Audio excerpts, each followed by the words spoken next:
We are watching the collapse of an empire happening in real time. This week, we saw one of the biggest stories in the world happen about 30 miles from where I am right now in Saudi Arabia. Here in the Middle East, everyone is talking about it. But the story got almost zero attention because Donald Trump was arrested and the news media decided to send every camera they own to cover that story, even using helicopters, following Trump's car like it was a O.J. Simpson and a white Bronco story. But some news organizations took the moral high ground and they told us they refused to cover the Trump story.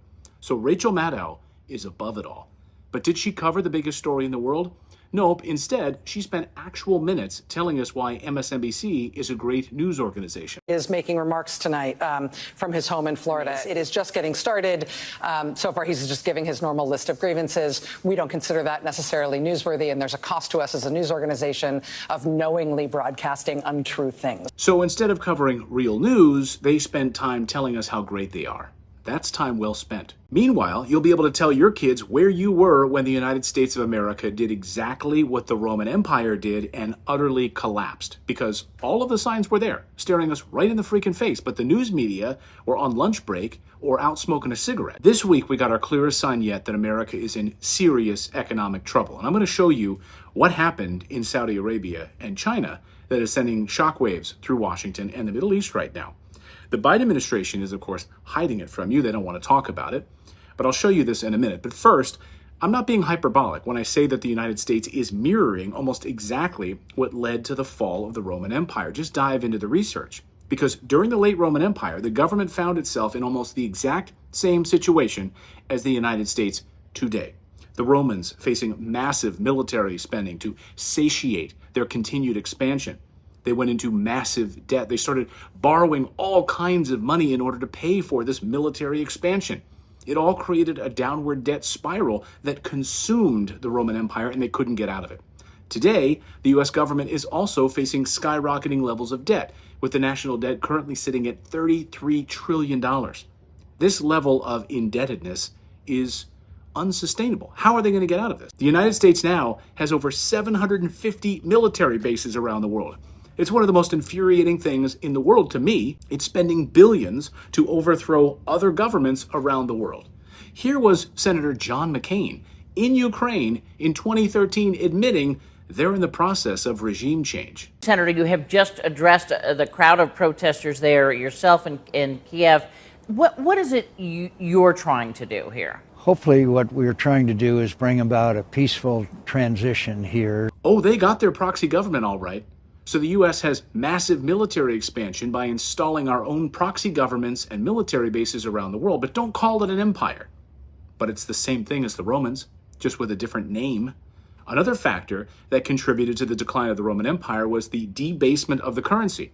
Just like the United States, in an effort to finance its military operations and other expenses, the Roman Empire began to issue coins with less silver inside of it. That led to hyperinflation. It led to a loss of faith in the currency. Does that sound familiar to you? Where have I heard this before? Only this time, the difference is that the United States dollar isn't tied to any gold or any silver. It's tied to nothing.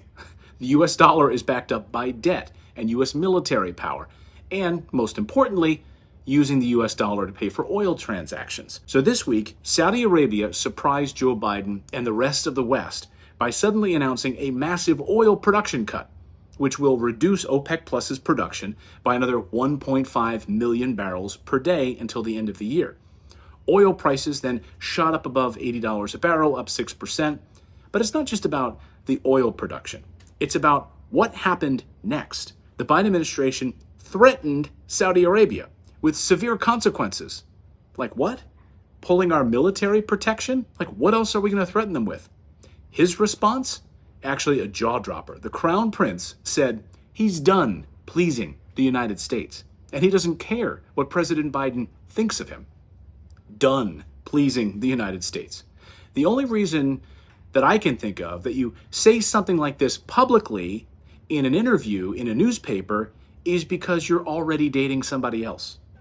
And the Saudis are now fully engaged with China and Russia. This game is over for the United States. Now, for a few years now, Saudi Arabia has been moving away from the United States.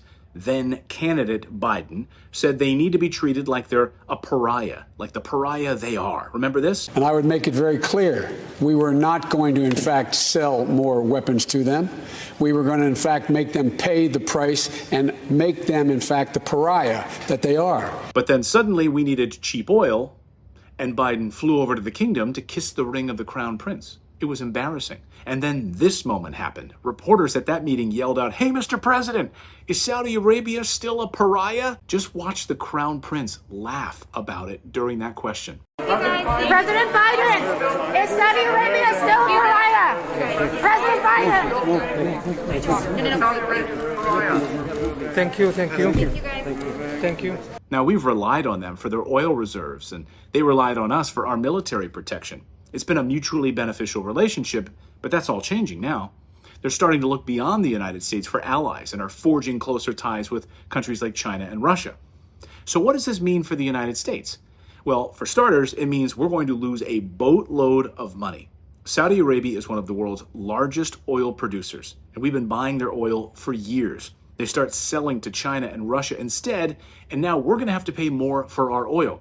Just sitting here in this port, watching the Saudi Arabian oil barges leave port and go out, it's an amazing sight to behold. So that's going to hit the American consumers very, very hard, as everything from gas prices to heating bills will go up. But it's not just oil prices that will be affected. Saudi Arabia is also a major investor in the United States. They own a lot of our debt, and they invest heavily in American companies. If they start pulling their money out of the United States, it's going to hurt our economy. It's already happening. Just look at the inflation numbers.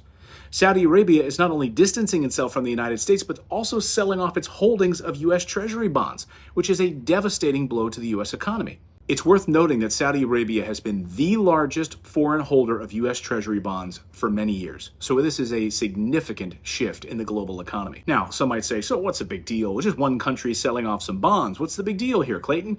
Well, let me explain. Because U.S. Treasury bonds are a critical source of funding for the United States government, and they are used to finance everything from Social Security, Medicare, military, infrastructure, everything. And when a country like Saudi Arabia sells off large amounts of these bonds, it puts downward pressure on the prices, which means that the United States government now has to pay higher interest rates to attract new buyers. This can increase the cost of borrowing for the U.S. government, which can in turn lead to higher taxes, inflation, even a massive recession, which we are facing right now. And right now, China, Russia, and Saudi Arabia are dumping massive amounts of U.S. debt. If they won't finance our massive debt, then who will? Who's going to step in? Who has money? So why this week? Why did all of this happen now? Because follow the money. The U.S. dollar is dying, and America's power is dying. These are some amazing words by the Turkish Interior Minister, Süleyman Soylu, who out with a new statement in a television interview. And this is sending shockwaves right now through the international diplomatic circles and how to handle this right now. The Turkish minister Süleyman claims the whole world, not just the world, the whole world hates America, he says in this interview. So I'm going to go through this BNN interview from the BNN network. It's a pretty bold statement. He's not pulling back at all. The whole world hates the United States. A lot of people are like, thank you for saying the obvious. Thank you for saying the truth, the thing that most people realize and won't say out loud. Others are saying, how dare you? How dare you? So Turkish Interior Minister has claimed the whole world hates America and suggests that Europe is merely a pawn of the United States. Okay. So let's get a little deeper. He downplayed Europe's significance, saying that the trend is in America's favor. So the idea that America wants Europe to be in decline is totally in America, that America wants Europe to be in decline is totally in America's favor, like the destruction of the Nord Stream pipeline. A lot of people in the chat saying, yep, but he's right. It's true. Absolutely. He's right. He's 100% correct.